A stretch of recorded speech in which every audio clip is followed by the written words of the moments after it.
Okay, we're going to talk about congressional and midterm elections. And the first thing that we need to understand is the specifics of the House of Representatives and the Senate in order to be able to apply those ideas to how congressional and midterm elections play out and the significant factors that happen as a result of that. So, let's have a look at the House of Representatives. Crucially, the House serves a 2-year term. This means that elected representatives are up for re-election constantly, and considering that all 435 seats are up for re-election, it means that the majority control in the House of Representatives can change at any given 2-year term. This means that it is very turbulent, and representatives are always looking to please their districts. This is because it's such a short term that if they do something which is not very popular in their district, then they're unlikely to be able to recover their popularity in the short 2-year term before re-election. Representation in the House is based on population in the states, meaning that big states like California get a lot of representatives. Small states like Maine or Alaska don't get very many representatives. The minimum representation for any state is 1, and the maximum is California, who have 53. Linked into this is the cost of US elections. Now, because US elections are increasingly expensive, you need to get, as a House representative, a significant war chest of funds to be fighting the constant re-election. And so House representatives can be very vulnerable to donations from pressure groups and big companies who can help them with their re-election campaign. So this, again, plays into the nature of the way the House of Representatives votes. So the two things that are probably the most influential things based on House votes are any relevant links to pressure groups and, more importantly, what your district wants.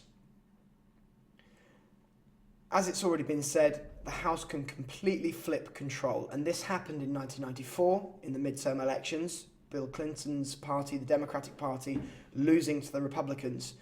In 2006, the Democrats took the House away from the Republican Party, and in 2010, it switched back from the Democrats to the Republicans. So you can see here that the House has the potential to completely change party control. It is a very highly accountable House to the people. Moving on to the Senate, it's a slightly different chamber.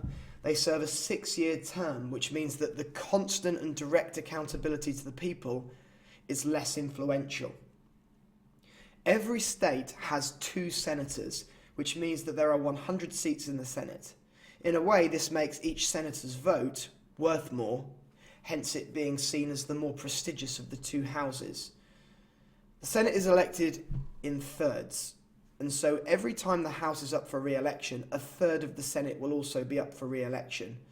This is important because we need to understand that every 2 years the House can change upside down, but the Senate doesn't. The Senate changes slowly, and the Founding Fathers intended that because the Senate was meant to be the more deliberative, wise body that looked on all possible options and acted appropriately, whereas the House was meant to be directly accountable to the people.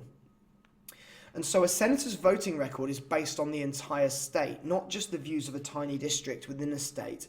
And so senators tend to be more deliberative, and they tend to be more wide-ranging in what they think, and they take into account the views of their whole state rather than just their district. Again, this makes the Senate slightly more likely to compromise and do deals with each other because they've got a 6-year term and they're not representing such a small amount of people.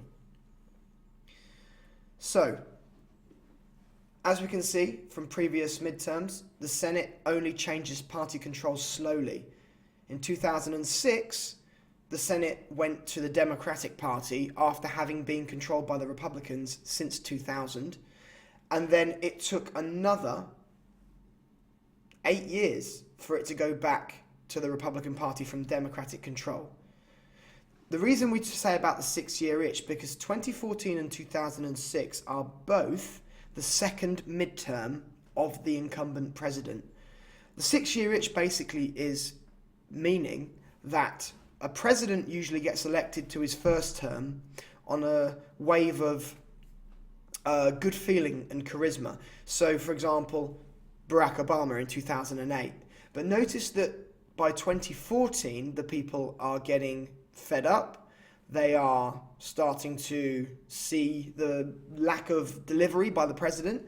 And so that 6-year moment in the president's second midterm is characteristically going to be defined by big losses for the president's party, as was the case in 2006 with George W. Bush, and as was the case with Barack Obama in 2014. And so in terms of Senate, we can argue that the Senate is most likely to change hands at a president's second midterm, i.e. the 6-year itch. Let's have a look at some presidential years. Now, on this analysis, you can see here that in the presidential year, yes, the Republicans have got more seats, but you need to realise that if you look here, the GOP before the election had 242 seats. Following the presidential election, their 242 seats has been reduced to 233 seats. So what we need to understand is that during a presidential year, when the president is up for re-election, if the president gets re-elected, which he was in 2012, his party will likely sweep with him and make gains. So the Democrats have made gains in 2012, largely on the basis of the Obama victory. We call this the coattails effect, because the presidential coattails sweep down the ticket and people tend to vote for the same party down the ticket. This is not always the case. There has been an increase in split ticket voting in recent times, but generally in a presidential year, you can see that the Republicans, even though still with the majority, have lost 7 seats. The Democrats have gained 8 seats. So in a presidential year, the coattails effect is evident. The reason why we need to consider this is because when there is what we call a midterm election, the president is not on the ticket, and therefore there is an absence of the coattails effect. Have a look at the midterm following 2012, where Democrats made gains.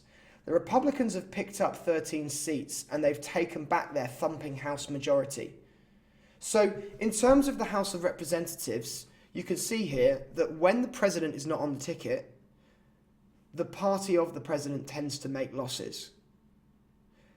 Again, we could apply the 6-year itch to this situation being Obama's second midterm, but that's more applicable to the Senate.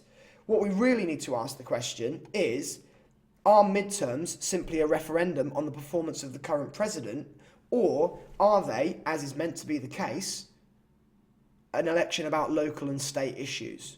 And that's a common exam question. Are midterms about local issues or are they about national issues?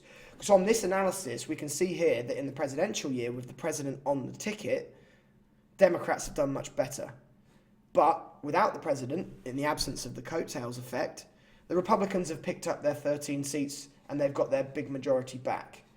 So it's interesting to see how the House can change hands like that, and the difference between a presidential year, in which case we'd call it congressional elections, and a midterm year, in which case we call it midterm elections. So, here are your issues that we're going to consider going into the lesson. Is it simply a reflection of the popularity of the current president? Or are there other things in play? Other things in play? Are there any specific local issues deciding specific local races? Has one of the two main parties produced a manifesto which is coherent and popular with the people? Examples of this were the Contract with America in 1994 and the 6-for-06 pledge by Democrats in 2006. We've already talked about the 6-year itch. This can have an impact, especially if it's a president's second midterm.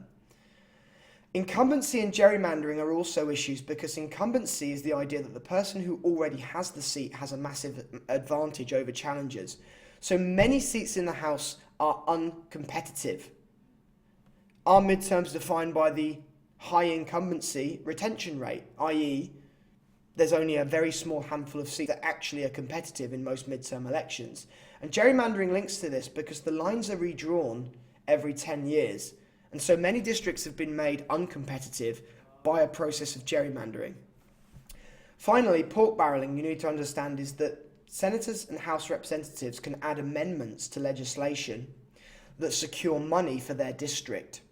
Now, often that money will build a factory which will then create 100 jobs in their district. And so that allows that senator or representative to go back to their district and say, I amended this bill which brought this much money back to the district and created this much jobs in the district.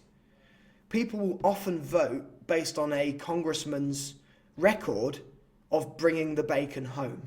And so the ability to pork barrel may decide local midterm election results.